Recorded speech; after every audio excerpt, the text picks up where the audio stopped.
രാത്രി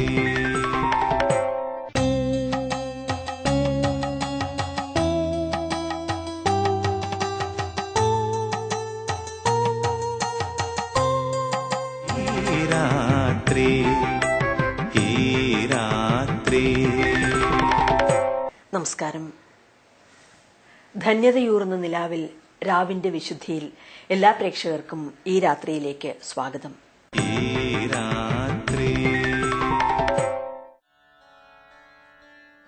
രണ്ട് ദശകം കൊണ്ട് ആയുർവേദ ബിഷഗ്വര മേഖലയിൽ മലയാളികൾക്കിടയിൽ നേത്രതുല്യ സ്ഥാനം നേടിയ പ്രതിഭാധനനാണ് ഡോക്ടർ ബി.ജി. ഗോകുലൻ. ആയുർവേദത്തിന്റെ വിവിധ പിരിവുകൾക്കിടയിൽ ശലാഘാതന്ത്രത്തിലെ നേത്രചികിത്സയിലൂടെ വേറിട്ട സാന്നിധ്യമറിയിച്ച് മുന്നേറുന്ന ഈ ബിഷഗ്വര പ്രതിഭ തിരുവല്ലയിലെ സുദർശനത്തിലൂടെ ആയിരങ്ങൾക്ക് ദർശന സൗഖ്യം പകർന്നിരിക്കുകയാണ്.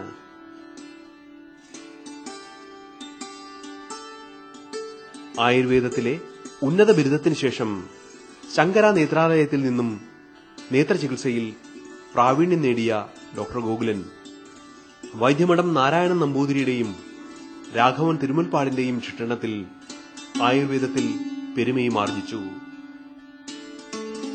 അതുകൊണ്ടുതന്നെ കേരളത്തിലെ വിരളം വരുന്ന ആയുർവേദ നേത്രചികിത്സാ ബിഷഗ്വരരിൽ ബി.ജി. ഗോകുലൻ വേറിട്ട് നിൽക്കുന്നു.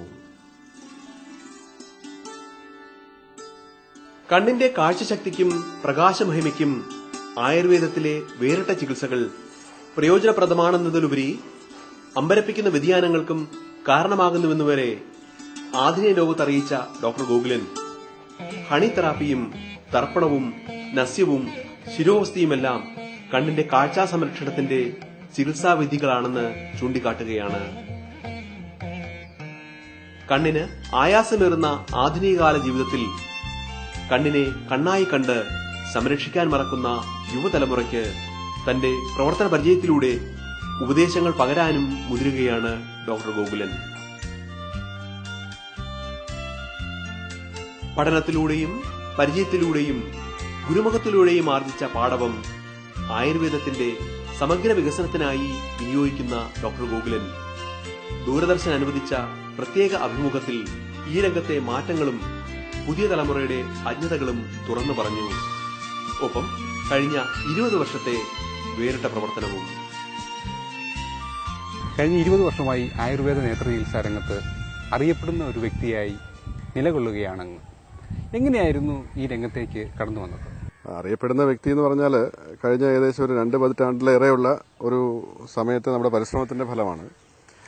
അതായത് 1988 ഞാൻ കോയമ്പത്തൂർ ആയുർവേദ കോളേജിൽ നിന്ന് ഗ്രാജുവേഷൻ കഴിയുന്നത്.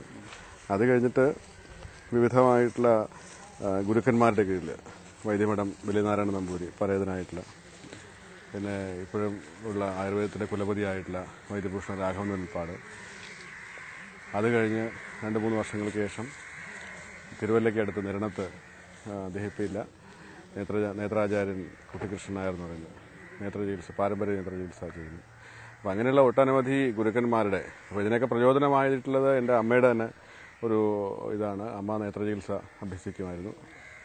അപ്പോൾ അതിൽ നിന്നെല്ലാം പ്രചോദനം ഉൾക്കൊണ്ടാണ് നേത്രചികിത്സ എന്ന മേഖലയിലേക്ക് കിടക്കാനുള്ളൊരു ഒരു ബലമുണ്ടായത്. അതുകൂടാതെ അന്നൊരു ഫെലോഷിപ്പ് പ്രോഗ്രാം ഉണ്ടായിരുന്നു, ലോകസ്വാസ്ഥ്യ പരമ്പര സംവർദ്ധന സമിതി എന്ന പേരിൽ. അപ്പോൾ അത് ആയുർവേദത്തിൻ്റെ അഷ്ടാംഗങ്ങൾ, ഇപ്പോൾ ആയുർവേദത്തിന് പൊതുവെ 8 ബ്രാഞ്ചസ് ആണ് പറയുന്നത്: കായ ചികിത്സ, ബാലചികിത്സ, ശല്യചികിത്സ, ഗ്രഹചികിത്സ, ഊർധ്വാംഗ ചികിത്സ, കഴുത്തിന് മേലോട്ടുള്ള. അപ്പോൾ അതിലാണ് നേത്രചികിത്സ വരുന്നത്. അപ്പോൾ അങ്ങനെ ഓരോരോ മേഖലകളും ഫെലോഷിപ്പ് കൊടുക്കുന്ന കൂട്ടത്തിൽ നേത്രചികിത്സയിലെ ഫെലോഷിപ്പിന് ഞാൻ അപ്ലൈ ചെയ്യും. അതിനനുസരിച്ച് നേത്രചികിത്സ അഭ്യസിക്കാനായിട്ട് ഞാൻ നേരത്തെ പറഞ്ഞ സ്ഥലങ്ങളിലെല്ലാം പോയി. അപ്പോൾ യഥാർത്ഥത്തിൽ ഒരു 1993 മുതലാണ് ഹോസ്പിറ്റൽ എന്ന രീതിയിൽ, സുദർശനം നേത്രചികിത്സാലയം എന്ന രീതിയിൽ ഒരു ആക്ടിവിറ്റി തുടങ്ങുന്നത്. നേത്രചികിത്സ ആയുർവേദത്തിൽ അഭ്യസിച്ചുവെങ്കിലും യഥാർത്ഥത്തിലൊരു കണ്ണിന്റെ ഇൻസൈറ്റ്, എന്താണ് ആക്ടിവിറ്റി നടക്കുന്നത്, എന്താണ് ഫിസിയോളജി, എന്താണ് അനാറ്റമി എന്നുള്ളൊരു ധാരണ വളരെ പരിമിതമായിരുന്നു. അതുകൊണ്ട് തന്നെയാണ് ഇപ്പോൾ കേരളത്തിലാണെങ്കിലും ആയുർവേദത്തിലെ നേത്രചികിത്സാ രംഗത്ത് പലരും പഠിച്ചിറങ്ങുന്നുണ്ട്, പക്ഷെ ആരും പ്രാക്ടീസായിട്ട് ചെയ്യുന്നില്ല. അപ്പോൾ അങ്ങനെ അത് പോരാ, നമുക്കൊരു ഡോക്യുമെന്റേഷനുള്ളൊരു ഇത് വേണം, സംവിധാനം വേണം. യഥാർത്ഥത്തിൽ ആയുർവേദത്തിന്റെ പ്രാവീണ്യം നേത്ര ചികിത്സ എന്താണെന്നുള്ളത് നമ്മൾ റീഇൻവെസ്റ്റിഗേറ്റ് ചെയ്യണം.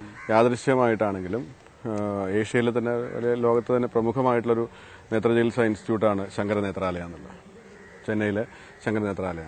അപ്പോൾ അതിൻ്റെ ഇപ്പോൾ chairman emeritus Padma Bhushan doctor S S Badrinath, അന്ന് അദ്ദേഹം അതിൻ്റെ മെഡിക്കൽ ഡയറക്ടറാണ്, അദ്ദേഹം സ്ഥാപിച്ചതാണത്.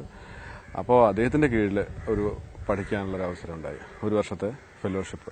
ഇപ്പോഴത്തെ MS ഫെലോഷിപ്പ് എന്ന് പറയുന്നത് തത്തുല്യമായിട്ടുള്ള സർജറി ഒഴികെ ബാക്കിയുള്ള എല്ലാ പോസ്റ്റിങ്സും.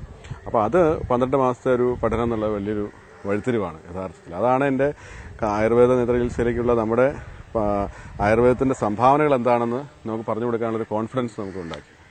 അപ്പോൾ അതും കൂടെ കഴിഞ്ഞിട്ടാണ് 93 സുദർശനം നേത്ര ചികിത്സാലയം എന്നുള്ള പേരിൽ തിരുവല്ലയിൽ സ്ഥാപിച്ചത്.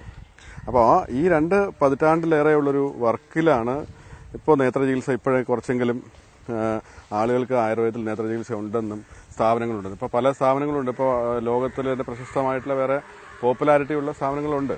പക്ഷേ ഒരു തുടക്കം എന്നുള്ള നിലയിൽ എനിക്കതിൽ കുറച്ചെങ്കിലും ഒരു പങ്ക് വഹിക്കാൻ സാധിച്ചിട്ടുണ്ട്. നമ്മുടെ കേരളത്തിൽ ആയുർവേദ രംഗത്ത് നേത്ര ചികിത്സയ്ക്കുള്ള സാധ്യതകൾ എത്രമാത്രമാണ്? ഇപ്പോൾ ചെന്നൈ ശങ്കര നേത്രാലയയിൽ ഇരിക്കുമ്പോഴാണ് യഥാർത്ഥത്തിൽ നമുക്ക് എന്തുമാത്രം അതിൽ സാധിക്കും എന്നുള്ളൊരു ഇതുണ്ടായത്. അതായത് അവിടെ ഈ 12 മാസത്തെ കാലയളവിൽ ഒട്ടനവധി 100 കണക്കിന് രോഗികൾ ദിവസവും വന്നു പോകുന്ന ഒരു ഇൻസ്റ്റിറ്റ്യൂഷനാണ്. അപ്പോൾ അവിടെ വരുന്ന രോഗികൾക്കൊക്കെ അവർക്ക് അതിനൊരു ഒരു സമാധാനം കൊടുക്കാൻ പറ്റുന്ന സർജറികൾ കൂടി മാത്രമേ ഉള്ളൂ. അല്ലാതെ മെഡിക്കൽ മാനേജ്മെന്റ് എന്നുള്ള രീതിയിൽ അവർക്ക് ഒന്നും വളരെ പരിമിതമായിട്ടുള്ള തോതിലേ ചെയ്യാൻ സാധിക്കുന്നുള്ളൂ. ഇപ്പോൾ കാറ്ററാക്ട് വരികയാണെങ്കിൽ ഓപ്പറേറ്റ് ചെയ്യാം, ഗ്ലോക്കോമ പ്രഷർ കൂടുകയാണെങ്കിൽ ഒരു പരിധിവരെ അതിൽ പെരിഫറൽ ഐറിഡോട്ടമി ഐഡക്ടമി ഒക്കെ ചെയ്തിട്ട് പ്രഷർ കുറയ്ക്കാൻ ശ്രമിക്കാം. റെറ്റിന ഡിറ്റാച്ച്മെന്റ് ആയിക്കഴിഞ്ഞാൽ റീ അറ്റാച്ച്മെന്റ് സർജറി ചെയ്യാം. എന്നതിൽ കവിഞ്ഞ് ഒരു റിക്രിയേറ്റീവായിട്ടോ ഒരു റീജനറേറ്റീവ് ആയിട്ടുള്ള യാതൊരു തരത്തിലുള്ളൊരു ചികിത്സാ രീതിയോ ഒന്നും മോഡേണിലില്ല.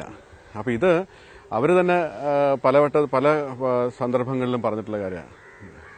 ഞങ്ങൾക്ക് ചെയ്യാൻ പറ്റുന്ന കാര്യങ്ങൾ ഇതൊക്കെയാണ്, സർജറിയാണ്, ഇതൊരു സർജിക്കൽ സ്പെഷ്യാലിറ്റിയാണ്. അപ്പോൾ അവിടെയാണ് നമ്മുടെ ആയുർവേദത്തിലെ നേത്ര ചികിത്സയുടെ പ്രാധാന്യം മനസ്സിലാക്കിയത്. കാരണം ഔഷധങ്ങളാണ് ധാരാളമായിട്ട് പറയുന്നത്. ചികിത്സയിലെ ഡിസ്ക്രിപ്ഷനേക്കാൾ ഉപരി അല്ലെങ്കിൽ ഡയഗ്നോസിസിലെ ഡിസ്ക്രിപ്ഷനേക്കാൾ ഉപരി ചികിത്സയിലെ ഔഷധങ്ങളെ പറ്റിയാണ് കൂടുതൽ വിവരിക്കുന്നത്. ആധുനിക ചികിത്സാ മേഖലയിലില്ലാത്ത നേത്ര സ്വാന്തന ചികിത്സ ആയുർവേദത്തിലുണ്ടെന്ന സത്യം കണ്ടെത്തി നൽകുകയും അതിനനുസരിച്ച് ചികിത്സാക്രമം രൂപപ്പെടുത്തി ആയിരങ്ങൾക്ക് സ്വാന്തനം പകരുകയുമാണ് ഇവിടെ.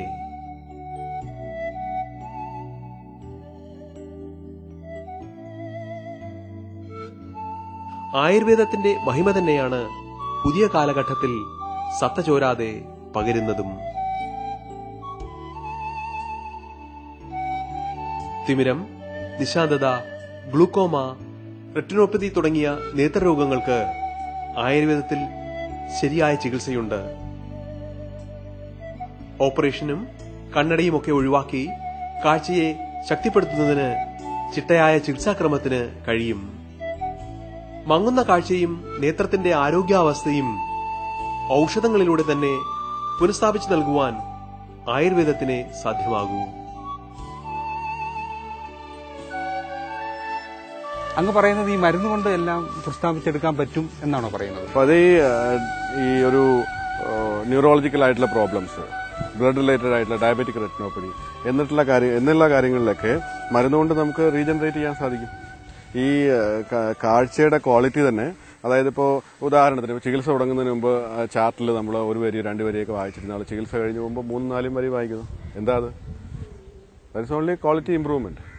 അപ്പോൾ ആ അസുഖത്തിന് നമ്മൾ തക്കതായിട്ടുള്ള ഒരു പ്രതിവിധി നമ്മൾ ചെയ്യുന്നു എന്നുള്ളതിന് തെളിവല്ലേ ആ കാഴ്ച വർദ്ധിക്കുന്നത്. അല്ല വെറുതെ ഒരാൾ ഇരുന്ന കാഴ്ച ഒരാഴ്ച കൊണ്ട് കാഴ്ച വർദ്ധിക്കത്തില്ലല്ലോ. അപ്പോൾ അങ്ങനെയുള്ളൊരു വിശ്വാസം നമുക്ക് ആയുർവേദത്തിൽ അത് ചെയ്യാൻ സാധിക്കും. അതുപോലെ കണ്ണെന്ന് പറയുന്നത് നമ്മുടെ ശരീരത്തിലെ ഒരു മെക്കാനിക്കൽ പാർട്ടാണ്. അതെങ്ങനെയാണ് മരുന്ന് കൊണ്ട് ശരിയാക്കിയെടുക്കാൻ സാധിക്കുന്നത്?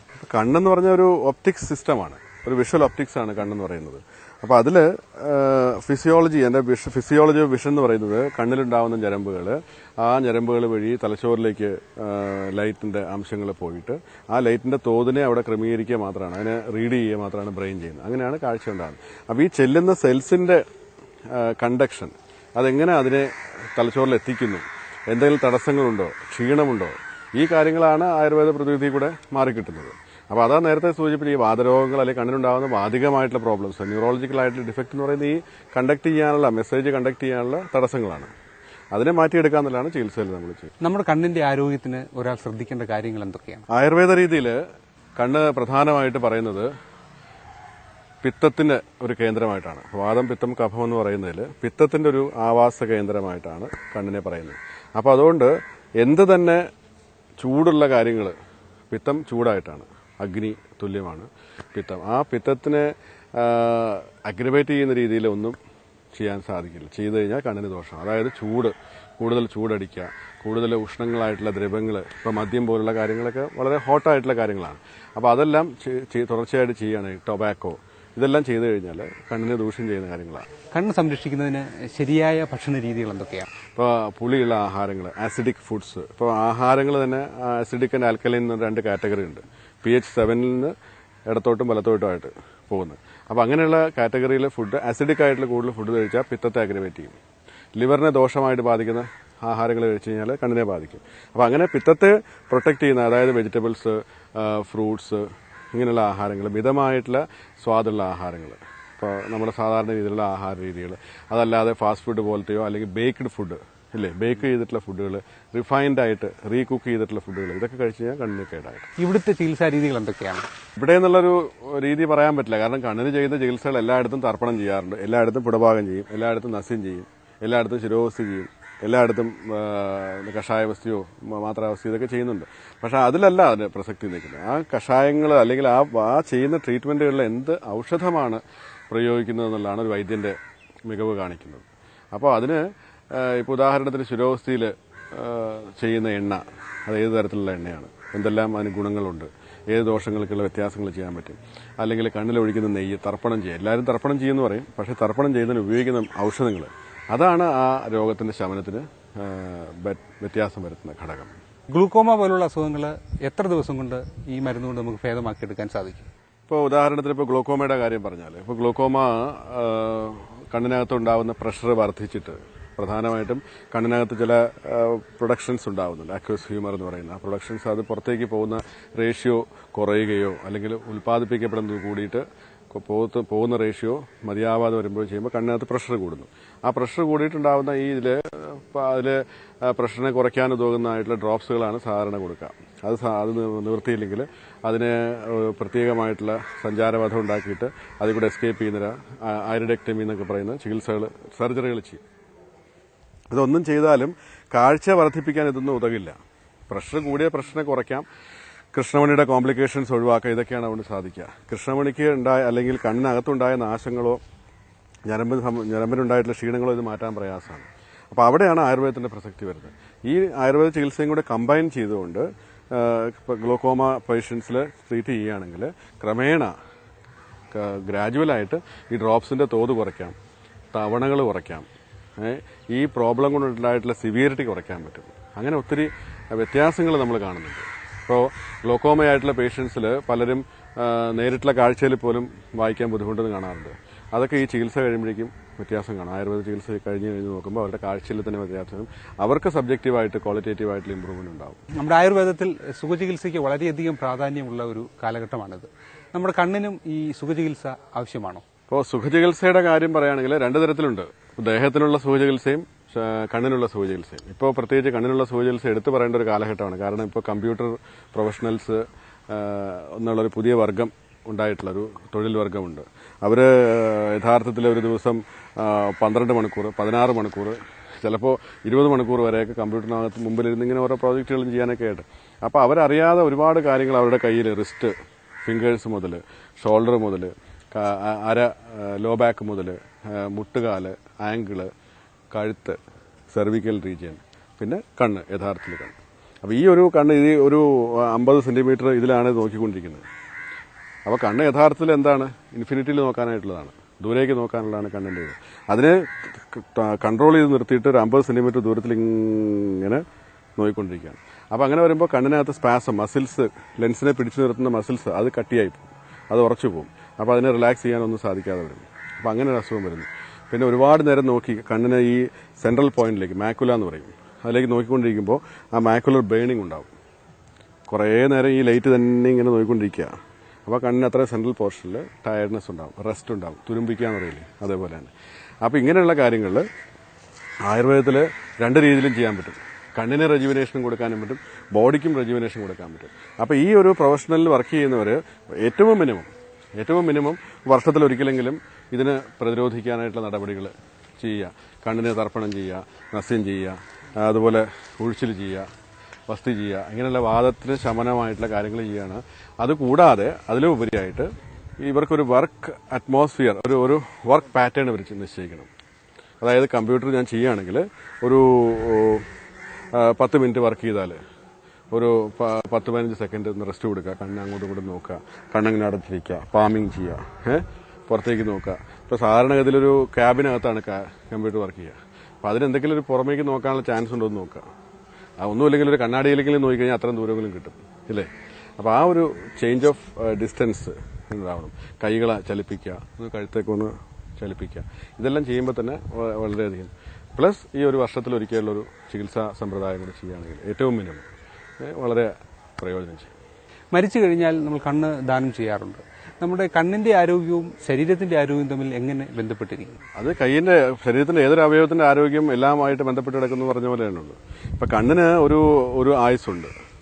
അപ്പൊ ആ കണ്ണിന്റെ ആയുസിന്റെ ഏറ്റവും പ്രധാനമായിട്ട് റിഫ്ലക്ട് ചെയ്യുന്നത് കൃഷ്ണമണിയാണ്. കൃഷ്ണമണിയിൽ ഇപ്പോൾ ഉദാഹരണം പറഞ്ഞാൽ ഇപ്പോൾ ഒരു 40 വയസ്സ് കഴിയുമ്പോൾ പലരുടെയും കണ്ണിൽ നോക്കിക്കഴിഞ്ഞാൽ ഒരു വെളുത്ത റിങ് പോലെ കാണാം. കൃഷ്ണമണിയുടെ ചുറ്റും ഒരു റിങ് പോലെ കാണാം. അത് യഥാർത്ഥത്തിൽ ഒരു പ്രോട്ടീൻ ഡെപ്പോസിറ്റ്, ഒരു ഡീഗ്രഡേഷന്റെ ആരംഭമാണ്. ചില ആളുകളിൽ അത് ഫാസ്റ്റായിട്ട് തുടങ്ങും, ചില ആളുകൾ വളരെ പ്രായമായിട്ട് വരുള്ളൂ, ചില ആളുകൾക്ക് അത് മൂടി കണ്ണിനെ മൊത്തം ബാധിക്കും. അത് ഏർലി ഡീജനറേഷനാണ്. അപ്പോൾ അത്രയും ആ ഡീജനറേറ്റ് ചെയ്ത കോർണിയ മാറ്റിവെക്കാൻ സാധിക്കില്ല. അതൊരു ഡോണറായിട്ടോ വേറെ ആൾക്ക് കൊടുക്കാൻ സാധിക്കില്ല. അതുകൊണ്ട് വെച്ചുകൊണ്ട് പ്രയോജനം ഉണ്ടാവില്ല. അത് ഉടനെ തന്നെ ചീത്തയായി പോകുള്ളൂ. നേരെ മറിച്ച് ചെറുപ്പമായിട്ടുള്ള കണ്ണ്, ഇപ്പോൾ ഒരു മിഡ് പീരീഡൊക്കെ ഉള്ള കണ്ണുകളൊക്കെയാണെങ്കിൽ വളരെ ഇത് ചെയ്യും. പ്രായത്തിനനുസൃതമായി കാഴ്ചയുടെ ശക്തിക്ഷയം സംഭവിക്കുമെങ്കിലും ശരിയായ പരിചരണത്തിലൂടെയും സംരക്ഷണത്തിലൂടെയും ഇത് നിലനിർത്തിയെടുക്കാനാവുമെന്നാണ് ഡോക്ടർ പറയുന്നത്. കണ്ണിനെ ആയാസപ്പെടുത്താതെയും വേണ്ട സമയങ്ങളിൽ വിശ്രമം നൽകിയും കാലവ്യതിയാനങ്ങൾക്കനുസൃതമായി പരിശോധന നടത്തിയും സമീകൃതമായ ആഹാരം പഥ്യമാക്കിയും കാഴ്ചയെ നിലനിർത്തുവാൻ കഴിയും. കണ്ണിന്റെ കാഴ്ചയും ശരീരത്തിന്റെ ആരോഗ്യവും പരസ്പര പൂരകവുമാണ്.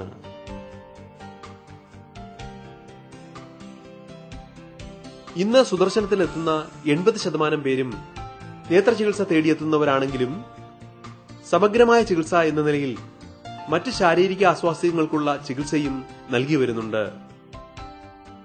ഇപ്പോ സുദർശനം ആക്ച്വലി തുടങ്ങിയത് സുദർശനം നേത്ര ചികിത്സാലയം എന്ന പേര് തന്നെയാണ് 93 ഒഫീഷ്യലായിട്ട് തുടങ്ങിയത്. പക്ഷേ പിന്നീട് എന്ത് സംഭവിച്ചെന്ന് വെച്ചാൽ ഇവിടെ ഡോക്ടർമാരുടെ എണ്ണം പഠിക്കാൻ വരുന്നവരുടെയും ട്രെയിനിങ് കഴിഞ്ഞ് ജോയിൻ ചെയ്യുന്നവരുടെയും എണ്ണമുണ്ട്. അതുപോലെ തന്നെ രോഗികൾ വരുന്നവർക്ക് അവരുടെ ബന്ധുക്കൾക്ക് മറ്റ് പ്രോബ്ലംസ് കാണും, അവരുടെ കൂടെ നിൽക്കുന്നവർക്ക് മറ്റ് പ്രോബ്ലംസ് വരും. അപ്പോൾ ഇതിനെല്ലാം വേറൊരു ആശുപത്രിയിലോട്ട് പിന്നെയും പോകാമെന്ന് പറയുന്നത് അങ്ങനെ ഒരു ഇത് വന്നപ്പോഴാണ് നമ്മൾ ശാരീരിക ചികിത്സയും കൂടെ. കാരണം ബേസിക്കലി നമ്മൾ ശരീര ചികിത്സ കഴിഞ്ഞിട്ടാണ് നേത്ര ചികിത്സയിൽ സ്പെഷ്യലൈസ് ചെയ്യുന്നത്. അപ്പോൾ പഞ്ചകർമ്മ ട്രീറ്റ്മെന്റ് ആയാലും ബാക്കിയുള്ള അവർക്ക് അസുഖങ്ങൾക്കുള്ള ട്രീറ്റ്മെന്റ്, ഇപ്പോൾ ഗൈനക്കോളജിക്കലായിട്ടുള്ള പ്രോബ്ലംസ്, ലോ ഡിസ്ക് പെയിൻ, അങ്ങനെയുള്ള നീ ജോയിന്റ് പെയിൻ, അതൊക്കെ ഒരുപാട് ഉള്ളൊരു സമയമാണ്. അപ്പോൾ അതിലേക്കുള്ള ചികിത്സകൾ നമ്മൾ ആരംഭിച്ചു തുടങ്ങി. അത് വളരെ റിസൾട്ടും നല്ലൊരു പ്രയോജനപ്രദമായിട്ട് നമ്മൾ കണ്ടു. സർജറി പറഞ്ഞിട്ടുള്ള കേസുകളിൽ പോലും, നടുവിന് ഉടനെ സർജറി ചെയ്യണമെന്ന് പറഞ്ഞ കേസുകളിൽ പോലും നമുക്ക് നല്ല റിസൾട്ട് കൊടുത്ത് 3-4 വർഷമായിട്ട് യാതൊരു പ്രശ്നമില്ലാതെ പോകുന്നത്. അപ്പോൾ അത് എല്ലാ ട്രീറ്റ്മെന്റുകളും നമ്മളത് കാരണം ഏറ്റെടുക്കുന്നുണ്ട്. കൂടുതലും നേത്ര ചികിത്സയാണ് ശ്രദ്ധിക്കുന്നത്.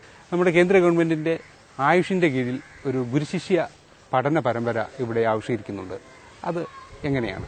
രാഷ്ട്രീയ ആയുർവേദ വിദ്യാപീഠം എന്ന് പറയുന്ന ഒരു പ്ലാനിംഗ് കമ്മീഷന്റെ കീഴിൽ ഉള്ള ഒരു ഇതുണ്ട്, പ്രസ്ഥാനമുണ്ട് ന്യൂഡൽഹിയിൽ, നാഷണൽ അക്കാദമി ഓഫ് ആയുർവേദ. അപ്പോൾ രാഷ്ട്രീയ ആയുർവേദ വിദ്യാപീഠത്തിന്റെ ഒരു പ്രധാന അജണ്ട എന്ന് പറയുന്നത് ആയുർവേദത്തെ പഴയ പൗരാണികമായിട്ടുള്ള അല്ലെങ്കിൽ നിലവിൽ നടന്നു പോരുന്നതായിട്ടുള്ള പ്രാക്ടീസിനെ പുനരുജ്ജീവിപ്പിക്കുക, അല്ലെങ്കിൽ അടുത്ത തലമുറയ്ക്ക് കൈമാറുക എന്നുള്ളതാണ്. അപ്പോൾ അത് രാഷ്ട്രീയ ആയുർവേദ വിദ്യാപീഠത്തിന്റെ കാഴ്ചപ്പാടിൽ കോളേജുകളിൽ കൂടെ മാത്രം നടക്കുന്ന പ്രക്രിയ അല്ല എന്ന് അവർ വിശ്വസിക്കുന്നു. കാരണം കോളേജുകളിൽ കേവലം പുസ്തക പരിചയവും ആ പുസ്തകത്തെ അടിസ്ഥാനപ്പെടുത്തിയുള്ള അവരുടെ അറിവുകൾ മാത്രമാണ് കൈമാറ്റം ചെയ്യപ്പെടുന്നത്. ആ പുസ്തകത്തിൽ നിന്നെടുത്ത് പേഷ്യന്റിന് പ്രയോഗിച്ചത് എത്രത്തോളം കൈമാറ്റം ചെയ്യപ്പെടുന്നുണ്ടെന്ന് അവിടെ പറയാൻ പറ്റുന്നില്ല. അപ്പോൾ അത് മാത്രം പോരാ, ചികിത്സ യഥാർത്ഥത്തിൽ തുടർന്നു പോകണമെങ്കിൽ വൈദ്യന്മാരുടെ നോളജ്, പ്രാക്ടീസ് ചെയ്യുന്ന വൈദ്യന്മാരുടെ നോളജ് അടുത്ത തലമുറയിൽ പോയാലേ അത് സാധ്യമാകുന്നതാണ് ഗുരുശിഷ്യ പരമ്പര എന്ന രീതിയിൽ, പഴയ രീതിയിലുള്ള പദ്ധതിയിലേക്ക് ഒരു കാൽവയ്പ് നടത്തുന്നു. അങ്ങനെ ഗുരുശിഷ്യ പരമ്പരയുടെ ഭാഗമായി രാഷ്ട്രീയ ആരോഗ്യ വിദ്യാപീഠത്തിന്റെ കീഴിൽ കേന്ദ്ര ഗവൺമെന്റിന്റെ പരിശീലന പരിപാടിക്കും ഡോക്ടർ ഗോകുലൻ ഇവിടെ നേതൃത്വം നൽകുകയാണ്. പുതിയ തലമുറയിൽ നേത്രചികിത്സയുടെ ആഴം എത്തിക്കുകയാണ് ഇതിലൂടെ.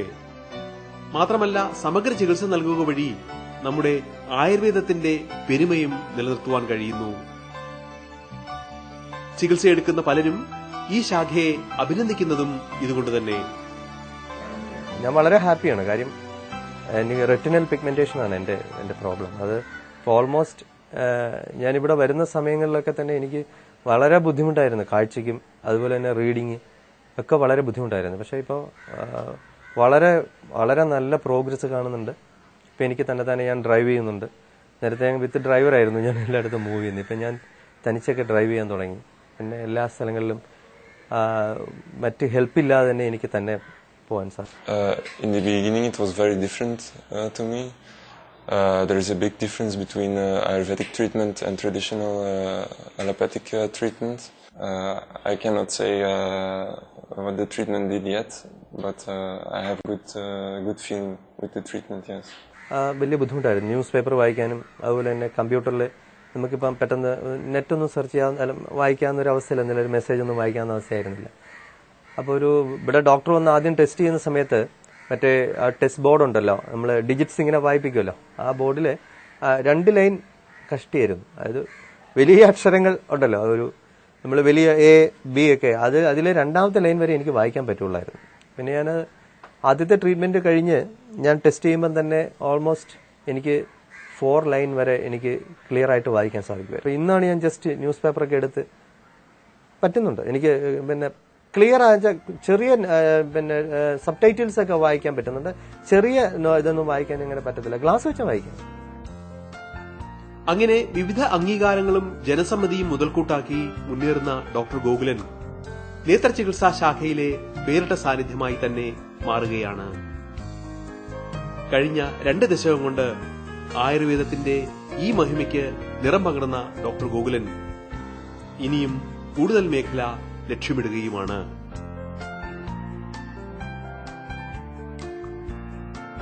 വർഷമായി അങ്ങ് ഒരു വേറിട്ട ചികിത്സകനായി മാറിയിരിക്കുകയാണ്. ഇനി അങ്ങയുടെ ലക്ഷ്യമെന്താണ്? ഇപ്പോ നമ്മൾ വളരെ പരിമിതമായ തോതിൽ നേത്രചികിത്സ എന്നുള്ള ഒരു സങ്കല്പത്തിൽ നിന്ന് വിട്ട് നേത്രചികിത്സയുടെ ഡിമാൻഡും ആവശ്യക്കാരും ആഗോളതലത്തിൽ തന്നെ വ്യത്യാസം വന്നുകൊണ്ടിരിക്കുക. ഇപ്പോൾ കൂടുതൽ അറിവായി, ആളുകൾക്ക് കൂടുതൽ ഇതിനെപ്പറ്റി ഒരു വിശ്വാസം വന്നു. ഇപ്പം ഞാൻ 20 വർഷം മുമ്പ് ചികിത്സ ആരംഭിക്കുന്ന സമയത്ത് ഇത്രയും വിശ്വാസമുള്ള ആളുകൾ ഉണ്ടായിരുന്നില്ല. എണ്ണം വളരെ തുലവും വിരലിലെണ്ണാവുന്ന ആളുകളാണ് ചികിത്സ തേടിയെത്തുന്ന ഇതാണ്, ഇന്ത്യയുടെ പല ഭാഗത്തു നിന്നായിട്ട് പോലും. അപ്പം അതിൽ നിന്നെല്ലാം വ്യത്യസ്തമായിട്ട് അനവധി ഇപ്പോൾ ആയുർവേദത്തിന് മൊത്തത്തിലുള്ള വളർച്ചയുടെ കൂട്ടത്തിൽ ആയുർവേദ നേത്രചികിത്സയും വളർന്നു എന്നുള്ളതാണ് ഒരു പരിധിവരെ ഇത്. അപ്പോൾ ഇത്രയും നാളത്തെ വർക്ക് കൊണ്ടും ഈ ഒരു വളർച്ചയിൽ ഞാൻ ഭാഗമാക്കായിട്ടുണ്ട്. അപ്പോൾ ആയുർവേദ നേത്രചികിത്സയുടെ ഡോക്യുമെന്റേഷൻ കുറേ കൂടി ശക്തിപ്പെടുത്തുക, അതിന് ഇന്ന അസുഖങ്ങൾക്ക് സാധ്യമാകുമെന്ന് നമുക്ക് എസ്റ്റാബ്ലിഷ് ചെയ്യുന്ന രീതിയിൽ അതിന് ചില പ്രോട്ടോകോൾസ് ഉണ്ട്, ചില പാരാമീറ്റേഴ്സ് ഉണ്ട്. അതെല്ലാം മീറ്റ് ചെയ്തുകൊണ്ടൊരു ഡോക്യുമെന്റേഷൻ ഇതിൽ നടക്കുക എന്നുള്ളതാണ് എൻ്റെ അടുത്ത ലക്ഷ്യം. അതുകൊണ്ട് തന്നെ ഈ വേറിട്ട് നടന്ന ഈ പാതയെക്കുറിച്ച് അങ്ങ് സംതൃപ്തനാണോ? 20 വർഷം മുമ്പുള്ള അവസ്ഥയേ അല്ല ഇന്ന്. അപ്പോൾ നേത്രചികിത്സയ്ക്ക് അത്രയധികം പോപ്പുലാരിറ്റി ഇന്ന് ജനങ്ങളിൽ ഉണ്ടായിട്ടുണ്ട്.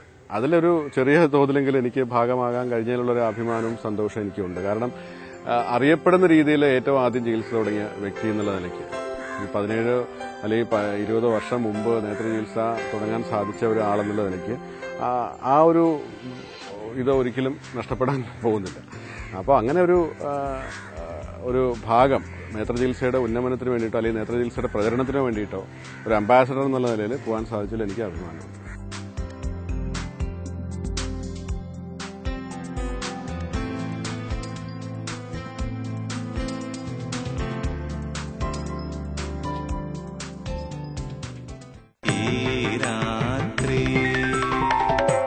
ഇതോടുകൂടി ഇന്നത്തെ ഈ രാത്രി സമാപിക്കുന്നു. എല്ലാ പ്രേക്ഷകർക്കും ശുഭരാത്രി നേർന്നുകൊണ്ട് നമസ്കാരം.